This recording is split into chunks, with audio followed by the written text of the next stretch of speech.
So I'm going to meetings again, and I haven't been drinking, and I'm feeling really good about that because I talked to somebody back in the day that I was working with, and this was like 2 jobs ago, and shared that I drank occasionally, but not every day, and then this person who I really thought the world of started drinking again, and then started using, and then ended up in a coma, and, I just saw that snowball. And obviously, I can't take responsibility for anyone else's actions, but the message that drinking occasionally is Gucci is something that I have really not seen play out well. There are some people that do a great job moderating drinking. And because I could sometimes, I felt like I was one of them.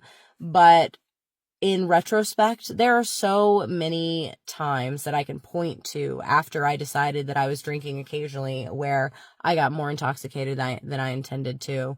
And I tried to draw the line at every number of drinks that I could have.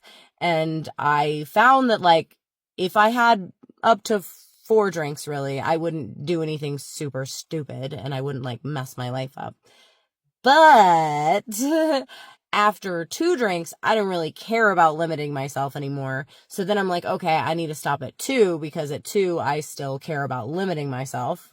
But then sometimes if it was a heavy pour or something, or I was having a bad day and I felt like I deserved it, then it would creep back, beyond that. So then I decided, okay, I'm only going to have 1 drink. I'm not going to get anywhere close to where my brain doesn't care about limiting myself anymore. And I did that a couple times.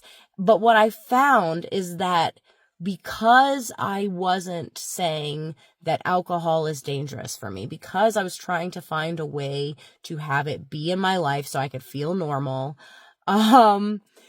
it basically made it so that when I had a really rough day or when things fell apart in my life, then I was willing to throw that out the window and be like, well, I deserve it. I'm suffering right now. And I would occasionally find myself making really stupid decisions because of drinking, or drinking to where I was having trouble standing up.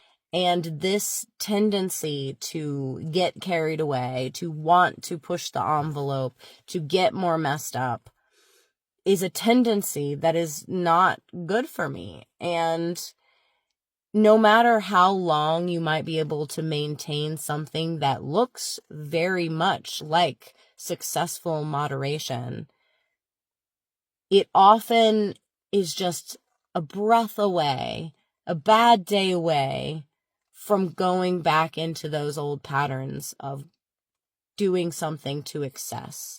And oh my God, my brain wants to be messed up, it wants it a lot. I'm happier not trying to find where the razor's edge is. Where can I live on the razor's edge? It's honestly just better for me to go to these meetings and to meet people that want to do sober activities, because also at this age, what people do is get messed up. They go out to bars. And when you go to meetings, it lets you meet people that are trying to do fun things that are sober. And redefining fun is super important.